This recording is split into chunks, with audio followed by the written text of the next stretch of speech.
Hello everyone, how are you? कैसे हैं आप सब? तो इस वीडियो में मैं आपके लिए लेकर आया हूं क्लास 11th के फिजिक्स के ऑल इंपॉर्टेंट टॉपिक्स जो कि आपके चैप्टर 1 से चैप्टर 5 तक आपको बताने वाला हूं, जो आपके हाफ ईयरली एग्जाम्स के लिए बहुत बहुत ज़्यादा इंपॉर्टेंट रहेंगे। तो इस वीडियो में मैं आपको चैप्टर 1 से लेकर चैप्टर 5 तक इंपॉर्टेंट टॉपिक्स बताऊंगा। छोटी सी वीडियो है, एंड तक देखिए, आपके पेपर के लिए बहुत ज़्यादा हेल्पफुल होने वाली है। तो यहाँ पे बात करते हैं सबसे पहले चैप्टर 1 की, जिसका नाम है यूनिट्स एंड मेजरमेंट। तो यूनिट्स एंड मेजरमेंट से टॉपिक हैं, आप इन 4-5 टॉपिकों को आप कवर कर लें। इससे आपके जो पेपर, जो आपके एग्जामिनर हैं, जो आपके टीचर हैं, जो आपको क्लास में पढ़ा रहे हैं, वो जो पेपर देंगे इन टॉपिकों से जरूर एक क्वेश्चन रखेंगे। ठीक है, बाकी तो सारा चीजें डिपेंड आपके क्लास टीचर पे करते हैं, जो आपको सर पढ़ा रहे हैं उनके अकॉर्डिंग आप समझिएगा। अगर उन्होंने कुछ इंपोर्टेंट बताया तो उन पर ज्यादा फोकस कीजिएगा, बाकी आपके लिए वीडियो हेल्पफुल रहेगी। तो सिग्निफिकेंट फिगर पे आपको यहाँ पे एक एमसीक्यू क्वेश्चन मिलने वाला है, इससे ज्यादा नहीं मिलेगा, लॉन्ग क्वेश्चन में नहीं जाएगा, एमसीक्यू आ सकता है सिर्फ यहाँ से। डायमेंशंस देखिए, यहाँ पर डायमेंशन पूछे जाएंगे, वहां पे भी आपको एक एमसीक्यू क्वेश्चन मिल सकता है। यहाँ पर बात करें प्रिंसिपल ऑफ होमोजेनिटी की बात कर लें तो यहाँ से आपको न्यूमेरिकल्स पूछा जाएगा, जो कि आपका एमसीक्यू नहीं होगा, आपको ये 2 या 3 मार्क्स में पूछा जाएगा। प्रिंसिपल ऑफ होमोजेनिटी से पूछा जाएगा, और आपको पता है कि जैसे मान लीजिए कहीं पर भी लिखा है y = ax² + bx + c लिख दूं, तो ये रूल ये कहता है कि यहाँ पर इन सभी की जो डायमेंशन होंगी वो सेम होगी। यहाँ पर चाहे प्लस आए चाहे माइनस आए, आपको क्या कहना है, डायमेंशन ऑफ y इक्वल हो जाएगा dimension of ax², dimension of bx equal हो जाएगा यहाँ पे डायमेंशन ऑफ c। सभी की डायमेंशन कैसी होती है, सेम हो जाती है, और यहाँ से जिस भी कोएफिशिएंट की आपको डायमेंशन पूछे आप उसे निकाल सकते हैं। अगला देखिए, deducing relation among the physical quantities. Numericals यहाँ से भी आने वाला है, आपको क्या करना है, फॉर्मूला डेराइव करना है। जैसे कि मान लीजिए एक फिजिकल क्वांटिटी P है, और वो डिपेंड कर रही है किस पर, A, B और C पर डिपेंड करती है। तो हम क्या करते हैं, यहाँ पे पावर लिख देते हैं। पावर क्या होती है पावर, डायमेंशंस होती हैं, इसको हटाते हैं तो यहाँ पे क्या आता है, कांस्टेंट K आता है, और हम यहाँ पे A, B और C लिख देंगे। फिर क्या करते हैं, हम यहाँ पे बोथ साइड क्या लगाते हैं, डायमेंशंस लगाते हैं, और ए बी सी की वैल्यू को फाइंड करके और यहाँ पे पुट कर देते हैं। कांस्टेंट की वैल्यू फिक्स होते हैं, और लास्ट में एक फॉर्मूला निकल के आता है। तो ये क्या करना है आपको, ये रिलेशन पे आपको क्वेश्चन देखे जाने हैं। अब एक और क्वेश्चन आपसे पूछा सकता है, जैसे t = 2π में L/G लिखा है, आप प्रूव कीजिए कि ये डायमेंशनली करेक्ट है या इनकरेक्ट है। ऐसा क्वेश्चन पूछा जाता है, पर ज्यादातर जो आपको क्वेश्चन पूछा जाएगा वो आपको इन 2 टॉपिक्सों से पूछा जाएगा। तो ये आपके लिए मोस्ट इंपोर्टेंट होने वाले हैं इस चैप्टर से। आगे बात कर लें, कुछ यहाँ पे मैंने डायमेंशंस लिखी हैं, इन डायमेंशंस को आप अच्छे से देख लें।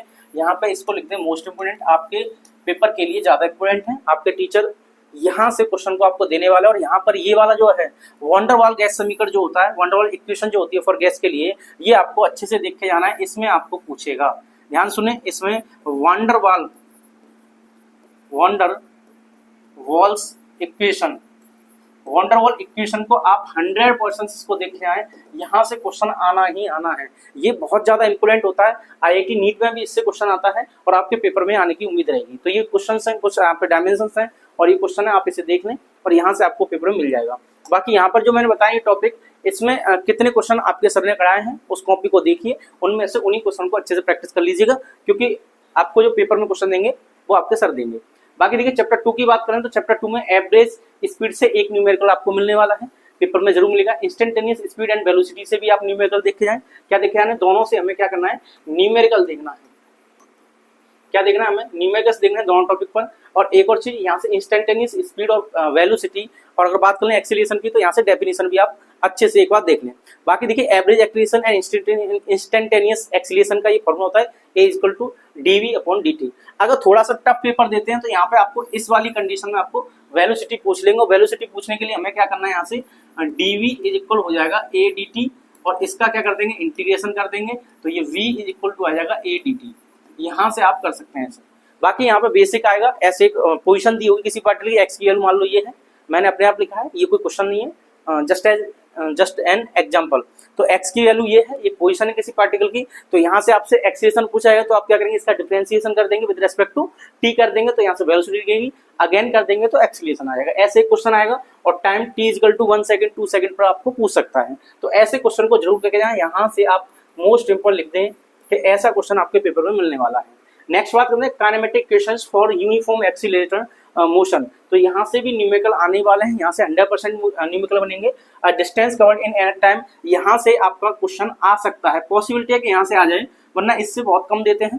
फिर भी आप इस पे एक क्वेश्चन कर लें। जब ये करेंगे तो आप ये भी साथ में कर सकते हैं। ग्राफ पे देख लें, ग्राफ में स्लोप निकालना देख लें। क्या देख लें? स्लोप कैसे निकालनी है, कब पॉजिटिव होती है स्लोप, कब नेगेटिव होती है, ऐसा एक ग्राफ का आपको क्वेश्चन मिल सकता है। ठीक है, तो चैप्टर 2 की बात होगी। चैप्टर 3 की तरफ चलते हैं। तो यहाँ पे मैंने जो क्वेश्चन लिखे हैं आप इन्हें देखिएगा। टॉपिक्स है multiplication of two vectors, dot product और क्रॉस प्रोडक्ट। आपको आना चाहिए। जैसे मान लीजिए क्वेश्चन में आपसे पूछाएगा फाइंड थीटा, यानी एंगल बताना है। ए वेक्टर की वैल्यू है, बी वेक्टर की वैल्यू है, ये सेम वैल्यू नहीं आएंगी, फिर से बता रहा हूँ, वैल्यू चेंज होंगी। तो आपसे एंगल पूछा जाएगा। ए वेक्टर डॉट बी वेक्टर की वैल्यू है √3 और ब्रैकेट में ये मोड है, सॉरी ये मोड है, तो मोड में लिखा है ए वेक्टर डॉट बी वेक्टर लिखा है क्रॉस लगा के बीच में, तो ए डॉट बी इक्वल लिखा है √3 और मोड में ए वेक्टर क्रॉस बी वेक्टर लिखा है। तो आपसे पूछा है इसमें एंगल कितना आएगा। एक क्वेश्चन ये है, ये ज्यादातर इंपोर्टेंट क्वेश्चन है, ये बार बार पूछे जाते हैं, IIT नीट में भी पूछे जाते हैं और आपके पेपर में आने की उम्मीद है यहाँ से। तो क्रॉस और डॉट प्रोडक्ट पे एक क्वेश्चन कर लें, ज्यादा इस पे मेहनत ना करें, एक ही क्वेश्चन आएगा, बहुत ज्यादा नहीं आने वाले हैं यहाँ से। प्रोजेक्टाइल मोशन को बहुत अच्छे से देख लें, वेरी वेरी इंपोर्टेंट लिखने से। प्रोजेक्टाइल मोशन से आपको आने वाला है कि आपको इसका पाथ, ट्रेजेक्टरी जो पाथ होता है उसको प्रूव करने की इक्वेशन पूछ जा सकते हैं कि इक्वेशन लिखिए इसकी प्रूव करने के लिए। और यहाँ से मैक्सिमम हाइट पे क्वेश्चन आ सकता है, टाइम लाइट टाइम पे क्वेश्चन आ सकता है। तो यहाँ पे आप प्रोजेक्टाइल मोशन को अच्छे से देख लें। Relation between linear velocity and angular velocity, तो यहाँ पर भी आप देख सकते हैं v इक्वल टू क्या होता है, आर ओमेगा होता है। तो ये आर ओमेगा होता है, इसकी वेक्टर फॉर्म भी देख लें जो कि क्रॉस प्रोडक्ट के अकॉर्डिंग लिखी जाती है। Centimetre force and centimetre force के ऊपर आपको यहाँ से बेसिक क्वेश्चन मिलेगा, बहुत ज्यादा यहाँ पे नहीं आ जाएगा। तो यहाँ पे बेसिक क्वेश्चन मिलने वाला है आपको कहाँ पर, इस वाले टॉपिक से, जिसका नाम क्या है, centimetre force and centimetre acceleration. ठीक है, तो इस चैप्टर से आप ये कर लें। बाकी नेक्स्ट चैप्टर की बात करें, चैप्टर नंबर 4 की, तो इसका नाम है आपका लॉज ऑफ मोशन। तो इसमें क्या है, लॉ ऑफ इनर्शिया देख लें। यहाँ पे आपसे MCQ क्वेश्चन में पूछ सकता है कि किसका इनर्शिया ज्यादा है, विच है मोर इनर्शिया। 4 ऑप्शन दिए जाएंगे, आपको पूछा जाएगा किसका इनर्शिया ज्यादा है, तो आप वहां से देख लें। न्यूटन्स लॉ ऑफ मोशन में आप सेकंड लॉ को अच्छे से कर लें। क्या करेंगे, सेकंड लॉ ऑफ मोशन को अच्छे से देख लें, इसका स्टेटमेंट देख लें और न्यूमेरिकल देख लें। और न्यूमेरिकल क्या देखने आपको साथ में, मोमेंटम एंड इम्पल्स पे आपको न्यूमेरिकल देखने हैं, साथ में आपको एग्जांपल्स देखने हैं कि कोई क्रिकेटर जो प्लेयर होता है वो क्या करता है, कैच लेता है तो बॉल को पकड़ता है तो हाथों को पीछे की तरफ खींचता है, तो वो किस प्रिंसिपल पर वर्क करते हैं, रॉकेट किस प्रिंसिपल पर वर्क करती है। तो ऐसे आपके MCQ में जा सकते हैं और यहाँ से मोमेंटम को 100% कर लें। यहाँ से तो आपके पेपर में आना ही आना क्वेश्चन है, तो इसे मोस्ट इंपोर्टेंट लिखें। यहाँ से आपको क्वेश्चन पूछा जा सकता है, वो भी न्यूमेरिकल। ठीक है, friction and it's type with numericals, तो फ्रिक्शन पे भी आप देख लें न्यूमेरिकल, ये एक न्यूमेरिकल वाला टॉपिक है, यहाँ पे देख लें। Circular motion of A car on a level road या बैंक रोड, तो यहाँ पे न्यूमेरिकल देख लें। ये थोड़ा टफ पड़ जाता है बच्चों के लिए, तो यहाँ से उम्मीद करूंगा कि आपके टीचर ज्यादा टफ क्वेश्चन नहीं देंगे, तो इसको आप एक बार के लिए छोड़ भी सकते हैं। इस टॉपिक पे ज्यादा मेहनत ना करें, अगर आपको अच्छे से आ रहा है तो ही करें, अदरवाइज इसे इग्नोर करें। बाकी इन टॉपिकों को देख लें। चैप्टर नंबर 5 की बात करते हैं, जो कि इस वीडियो का आखिरी चैप्टर है, वर्क एनर्जी एंड पावर से। तो वर्क एनर्जी पावर जो चैप्टर है वो आपके लिए इजी चैप्टर है। क्या चैप्टर है, इजी। और इजी है तो इसमें कौन कौन से टॉपिक हैं आपके लिए, देखिए वर्क एनर्जी थ्योरम देख लें, प्रूफ एंड न्यूमेरिकल देख लें इसके, तो ये यहाँ से आने की पूरे चांस रहते हैं। वर्क एनर्जी थ्योरम के यहाँ से प्रूफ आने के ज्यादा चांस है, न्यूमेरिकल के चांस कम रहते हैं यहाँ से। Relation between kinetic energy and linear momentum, यहाँ से आप क्या करेंगे, न्यूमेरिकल को अच्छे से देखेंगे कि इसके ऊपर न्यूमेरिकल कौन कौन से बन सकते हैं।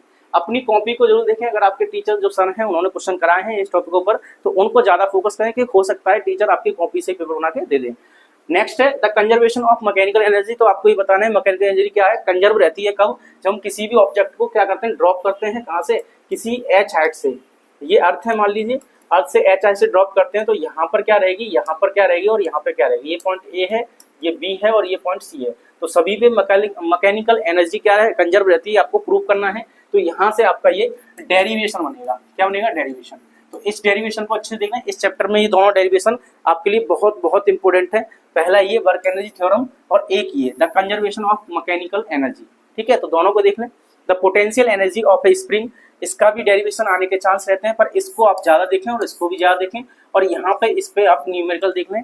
कंजर्वेटिव एंड नॉन कंजर्वेटिव, ये छप गया, ये मान लो, इस पे मोस्ट इंपोर्टेंट लिख लें। क्या लिख लेंगे भाई, इस पे मोस्ट इंपोर्टेंट लिखेंगे, conservative and non conservative force आपसे पूछा जा सकता है, डिफाइन भी करवा सकते हैं और MCQ में पूछ भी सकता है 4 ऑप्शन देकर कि आप बताइए कि उसमें कौन सा कंजर्वेटिव है और कौन सा नॉन कंजर्वेटिव फोर्स है।